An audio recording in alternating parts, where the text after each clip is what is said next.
अभिजित दिपकेने पहिल्यांदाच अमित शहाचं नाव घेत धक्कादायक खुलासे केले. त्याचं झालं असं की दिल्लीच्या जंतर मंतरवरती कॉक्रोच जनता पार्टीचं आंदोलन सुरू आहे.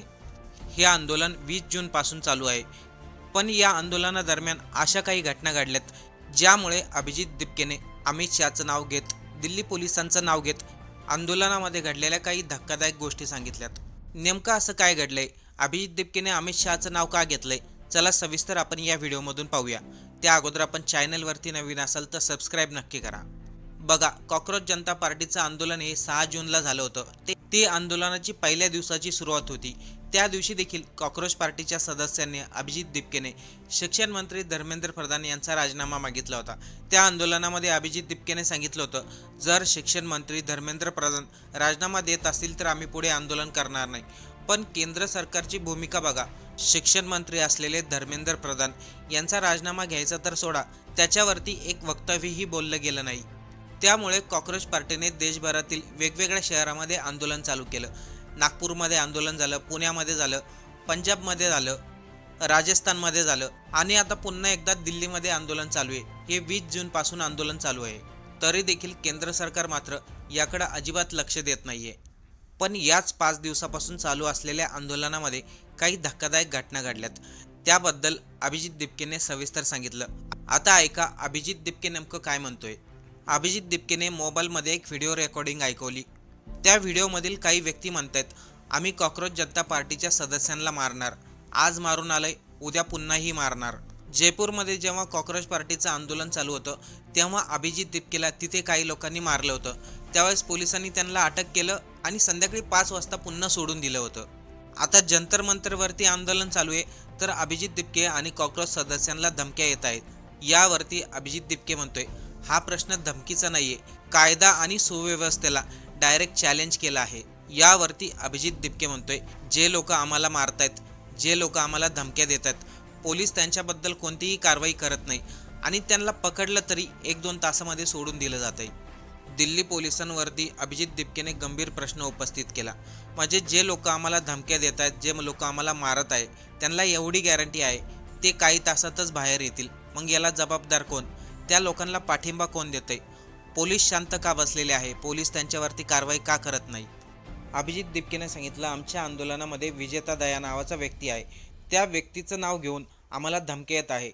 विजेता दया व्यक्तीला आम्ही मारणार आहे अशी डायरेक्ट धमकी दिली जात आहे आणि त्याचे व्हिडिओ सोशल मीडियावरती इंस्टाग्रामवरती व्हायरल झालेत. म्हणजे सरळ सरळ एखाद्याचं नाव घेतलं जात आहे, त्याला धमकी दिली जात आहे. धमकीच काय, त्यांना मारलं देखील जात आहे. तरी देखील पोलीस कोणतीही कारवाई करत नाहीत. म्हणून तर अभिजित दिपके स्पष्टपणे सांगतोय, आमचं आंदोलन पूर्णपणे दाबण्याचा प्रयत्न केला जातोय. आंदोलनापासून आमचं लक्ष विचलित करायचं आणि लोकांमध्ये भीती निर्माण करायची, हे करण्यासाठी काही लोकांना कॉन्ट्रॅक्ट दिलेला आहे आणि पोलीस याच्यावरती कोणतीही कारवाई करत नाही. हे सर्व ठरवून केलेला प्लॅन आहे.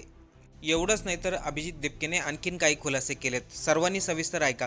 अमित शहाबद्दल अभिजित दिपके काय म्हणला ते देखील आपण पाहणार आहोत. बघा, 20 जूनपासून दिल्लीच्या जंतर मंतरवरती आंदोलन चालू आहे. अशा वेळी जे आंदोलन कार्यकर्ता आहेत त्यांना काही लोक पाणी पुरवतात, काही लोक जेवण पुरवतात. पोलिसांनी काय केलं, जी लोक जेवण पुरवतात, जी लोक पाणी पुरवतात त्यांच्या घरी जाऊन चौकशी केली. यावरती अभिजितने दिल्ली पोलिसांना चांगलंच सुनावलं, तुम्ही पाणी पुरवणाऱ्या, जेवण पुरवणाऱ्या लोकांवरती कारवाई करतात, मग आम्हाला धमक्या देणाऱ्या, आमच्याबद्दल शिवीगाळ करणाऱ्या, आम्हाला मारहाण करणाऱ्या लोकांवरती कारवाई का करत नाही? एवढंच नाही तर अभिजित दिपके म्हणतोय, आम्हाला दिल्ली पोलीसच नाही, पूर्ण भारतातील पोलिसांचा अभिमान आहे. आम्ही पोलिसांचा आदर करतो. पण काही लोक खुलेआम धमकी देतात, पोलिसांची खिल्ली उडवतात, पोलिसांना चॅलेंज देतात. तरी देखील पोलीस शांत का आहेत? अभिजित दिपकेने दिल्ली पोलिसांना हे देखील आवाहन केलं, आमच्या सुरक्षेसाठी कारवाई करू नका, किमान तुमच्या वर्दीचा मान तरी राखा, तुमच्या वर्दीच्या सन्मानासाठी तरी कारवाई करा.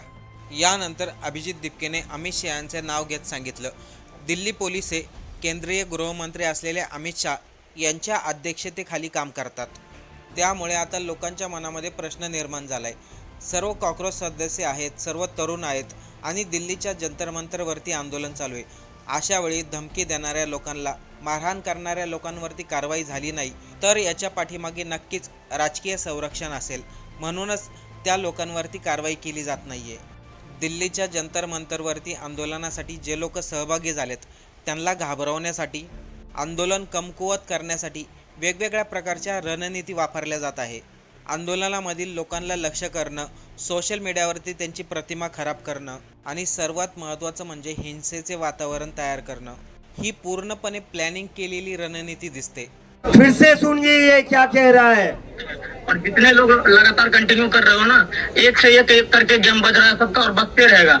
और हम लोग कंटिन्यू आते हैं और कमेंट बॉक्स में जो हमेशा कहते हैं जो कल आ जाना, परसों आ जाना, ये सारे चेहरे देख लो, एक से एक चार है. शाम को सुबह दोपहर को डिटेन होंगे, शाम तक बाहर आ जाएंगे.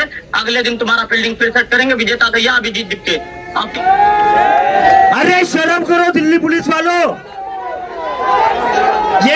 ये गुंडे कह रहे हैं दोपहर तक डिटेन हो जाएंगे और शाम को बाहर आ जाएंगे. इतना भरोसा है इन लोगों को आप पर, इतना भरोसा है इन गुंडों को पुलिस पर कि दोपहर तक डिटेन हो जाएंगे और शाम को वह बाहर आएंगे और रात को फिर से हमले करेंगे खुलेआम. हम लोगों तो धमका ही रहे, लेकिन बता रहे कि कैसे पुलिस जेब में है. मैं आपके सामने हाथ जोड़ रहा हूँ सर्कल से. ये लोग खुलेआम बता रहे हैं आप लोग इनकी जेब में. होम मिनिस्टर अमित शाह के अंडर ही आती है ना दिल्ली पुलिस. होम मिनिस्टर के अंडर ही आती है ना. तो अगर इन लोगों को अरेस्ट नहीं किया जाता है तो हम समझ जाएंगे कि ये प्लानिंग से हो रहा है और किसकी प्लानिंग से हो रहा है. अभिजितने स्पष्ट सांगितलं, जोपर्यंत शिक्षण मंत्री धर्मेंद्र प्रधान राजीनामा देत नाही तोपर्यंत आमच्या कॉक्रोच पार्टीचं आंदोलन संपणार नाही. अभिजित आपल्या भाषणामधून म्हणतात, जे जे लोक कॉक्रोच पार्टीच्या आंदोलनासाठी आले आहेत त्या लोकांनी अजिबात घाबरू नका. अनेक वर्षापासून लोकांना भीती दाखवली जात आहे आणि भीती दाखवूनच लोकांना शांत बसवलं जात आहे. पण आता जर आपण शांत बसलो तर परिस्थिती कधीही बदलणार नाही. अभिजित दिप्केच्या भाषणामधून एक गोष्ट स्पष्ट झाली, आंदोलन कोण दाबण्याचा प्रयत्न करतंय, कोण गुंड पाठवतंय आणि पोलीस त्यांच्यावरती कारवाई का करत नाही हे सर्वांना समजलेलं आहे. आपल्याला वाटतं का कॉक्रोच जनता पार्टीचं आंदोलन पुढे चालू राहील, अभिजित दिप्के यांची मागणी पूर्ण होईल, शिक्षण मंत्री धर्मेंद्र प्रधान राजीनामा देतील किंवा केंद्र सरकार त्यांचा राजीनामा घेईल? आपल्याला या सर्वांबद्दल काय वाटतंय? आपलं मत कमेंट करून नक्की सांगा.